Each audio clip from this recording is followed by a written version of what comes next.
Adam a dit à Dieu, la femme que tu m'as donnée, quand j'étais seul, j'étais bien. Maintenant que tu m'as donné Ève, regarde, ça lui a amené des peines. Et encore, son fils Caïn tue Abel. Il doit enterrer Abel. La peine.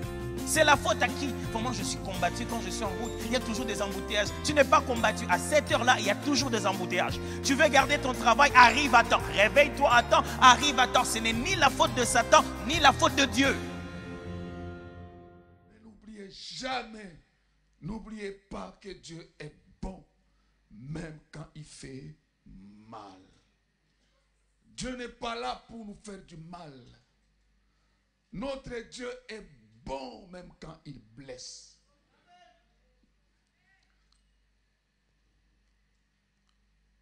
Jérémie, je crois, c'est lui qui a écrit le livre de Lamentation. Il a connu des expériences douloureuses.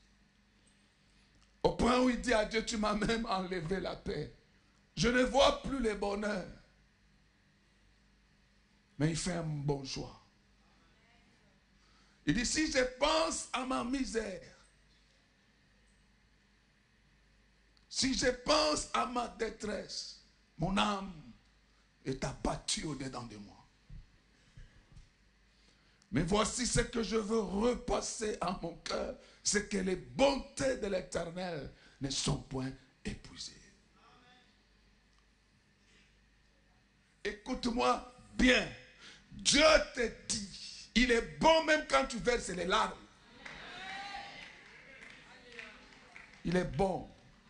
Que le diable ne nous trompe pas. Dieu est bon. Il est bon. Joseph se retrouve en prison. Pas parce qu'il a pris la femme de Potiphar, non. Injustement. Moi je pense, ça m'a fait du bien. C'est Dieu qui a voulu qu'il soit en prison. Dieu. Parce que Dieu, même quand il ne parle pas, il conduit. Il y avait un roi qui aimait beaucoup la chasse, ce roi-là. Beaucoup. Il a pris l'un de ses serviteurs. Lui, c'est mon serviteur. Allons à la chasse. Ils vont à la chasse. Il va tirer sur un léopard. Répète avec moi, léopard. Le roi croyait que le léopard était mort. Il s'approche pour voir. Mais le léopard va sauter plus haut. Il voulait maintenant tuer le roi. Grâce à son serviteur, le serviteur va sauver la vie du roi, mais le roi va perdre le doigt. Répète avec moi, le roi a perdu un doigt. Le roi se fâche. Ce serviteur lui dit, mon roi, c'est le roi qui dit au serviteur, mais si Dieu est bon, pourquoi il a permis que le léopard se jette sur moi et maintenant je perds mon doigt? Le serviteur lui dit, Dieu est bon. Tout ce qu'il fait là est parfait. Le roi se fâche. Il prend le serviteur, il est en prison. Va en prison. Considérez-le comme s'il est en prison, n'est-ce pas? Ma fille vient. Non, je prends le frère, venez. 3 mois après, l'autre reste en prison. 3 mois après, il aimait la chasse, il prend un autre. Allons-y. Ils vont à la chasse, mais là, malheureusement pour eux, ils vont tomber sur une tribu de cannibales qui mangent la chair humaine. On attrape le serviteur le premier. Les rois étaient témoins de voir comment cette tribu offrait à leur Dieu son serviteur. On les ferait sous l'autel. On l'a égorgé, on l'a tué, on l'a offert. Toi, tu n'es pas mort, hein? Fais comme si tu es mort, vas-y. Alléluia. Maintenant, c'est le tour du roi. Reste là-bas.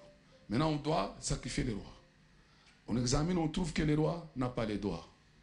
Et on ne pouvait jamais offrir à leur Dieu un corps complet. On libère le roi. On a enlevé les habits, on voit, ces gens-là ne pouvaient pas offrir à leur Dieu. C'est nous qui offrons à Dieu des billets cassés. Mais eux, ils ont découvert que le roi avait un doigt cassé. Ils l'ont lâché. Le roi rentre chez lui. Il cherche son serviteur. Mon ami, Dieu est tellement bon. Dieu est bon. À cause de mon doigt cassé, j'ai conservé la vie. Maintenant, il demande à son serviteur, mais si Dieu est bon, pourquoi je t'ai mis en prison? Le serviteur dit, oui, Dieu est toujours bon. Si tu m'avais amené, moi je n'ai pas de doigts cassés. Je serais livré à mon sang.